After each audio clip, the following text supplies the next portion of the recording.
welcome to Sky's the Limit. I'm your host, Spring. Today we have a panel of lovely ladies responding to our male panel from last week. We'll also be talking about relationships, standards, insecurity, and everything under the sun.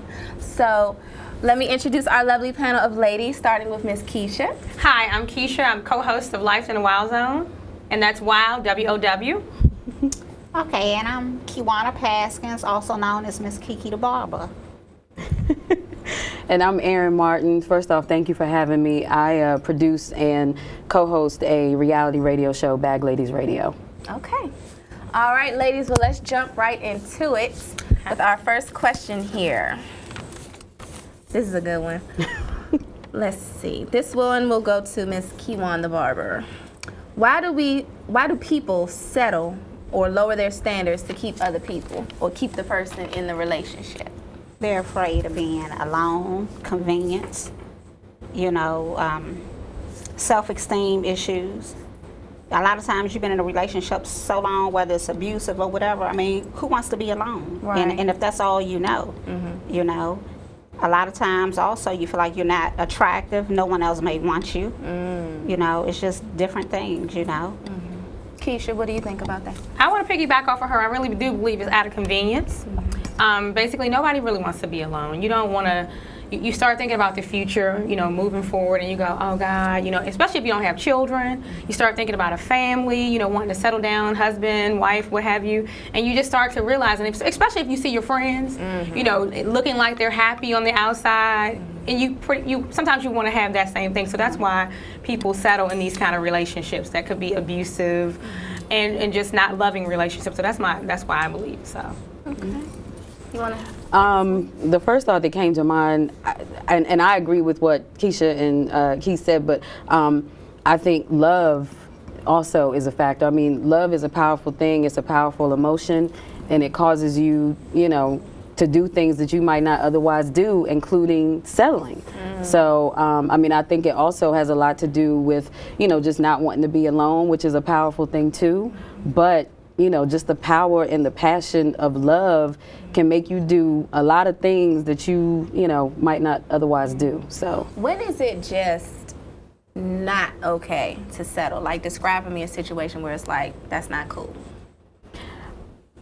Well, any kind of abuse, right? That's what mental, I was. Physical, sexual, emotional, any kind of abuse. Nobody, no woman, male, should ever be in a relationship where you're being abused.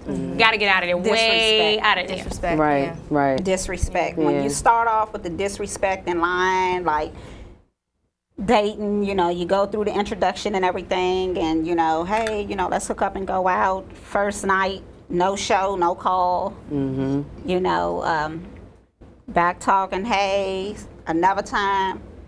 Once you start off with that pattern, there it goes. But I think a lot of people have a problem with a respect issue, and just don't even pay attention to it, and your word is everything. If you say you're going to do something, then I'm expecting you to do it, just period. On our last show, we talked with the guys about non-negotiables. We had the very humorous Octavius, Daryl, and Mo on the show. What are your non-negotiables in a relationship? Mine, definitely disrespect. Abuse probably would be the first, but abuse, disrespect, cheating, not being able to trust, somebody. Me personally, I'm very big on chivalry, so that's a requirement, of me or of mine, as far as just opening doors, simple things, that I require. But yeah, disrespect, abuse, those would be the two main. Lying. Right. Lying is non-negotiable. It's the worst. Yeah. Right. See, me online is a little different. And I'm going to be honest about lying, because I believe nobody's honest. Nobody is ever truly honest about anything. And how do you expect somebody to be honest when people lie to God?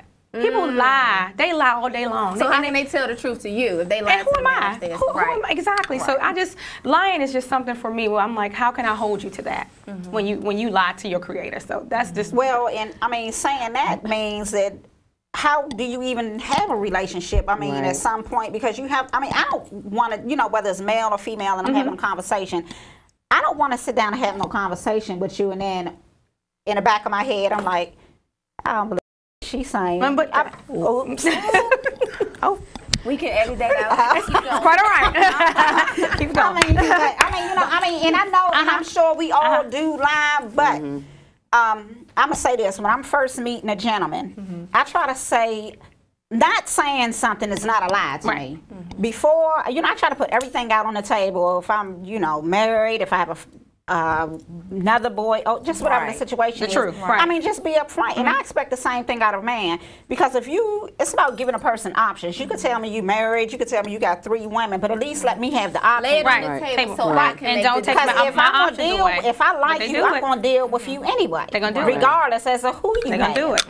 And I feel kind of the same. Like, I agree with Keisha in that people lie to God all the time, but when you're talking about the scope of a relationship, and we kind of talked a little bit about this off camera, like, I'm not an insecure person, praise God. If I can't trust you in our relationship, then I can't be with you. I don't need to be with you. If I'm gonna be questioning your whereabouts and who you deal with and who you talk to and, you know, the relationships that you have, even the ones that may have existed before me, if I question that, then you know, you're not somebody that I need to deal with. If your actions suggest that you could be doing something, then you're not somebody I need to deal with. But I'm not going to step into a relationship doubting you or suspecting that you might at some point cheat on me unless you give me reason to think that. But if I were to step into that relationship already having that thought, it's almost like where can you expect the relationship to go? Because if you're constantly suspecting that that person might do something to abuse your trust, or they're already abusing your trust, how can you move forward like that? So, you know. My take on lying is, I've lied. I'm probably gonna lie after this show.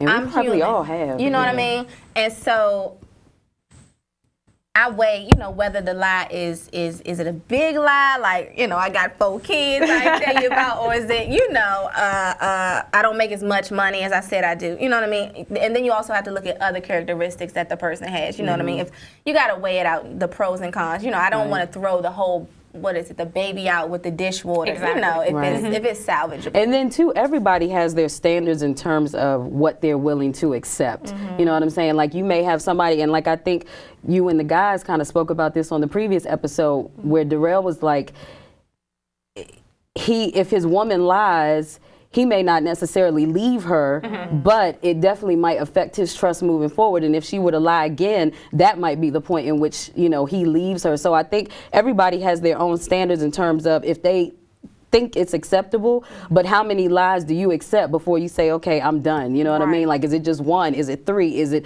you know, does it depend on the lie itself? I think, you know, that's a personal decision. Speaking for me personally, you lie once, that's it. You know what I mean? Like, and if I'm not treating you in the same manner, why should I have to accept you doing that to me? If I'm not lying to you, if I'm being faithful, if I'm, you know, keeping up with everything, why should I accept you lying to me? I deserve better than that. So. All right.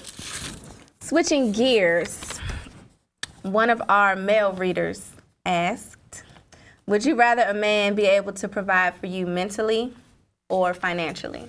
And we're going to start with Mz.KiKi. Financially. Really? Just flat out, straight out the box. Being honest. I mean, listen, you know what I'm saying? It's life. I'm being honest. I mean, mentally, I have me mentally. You understand? Because a man can think he's doing the right thing for you mentally to himself, but to me, it can be wrong. You know, but financially, it's going to go a long way. Bills need to be paid. So do you think that if the bills aren't able to be paid, if the mortgage company is calling, that you won't have peace of mind? Wait a minute. Stumped her on that one. Say it one more time. Okay. Do you think that if the bills are lacking, if there's a 30-day notice, 60-day notice coming, do you think that you will still be able to have peace of mind?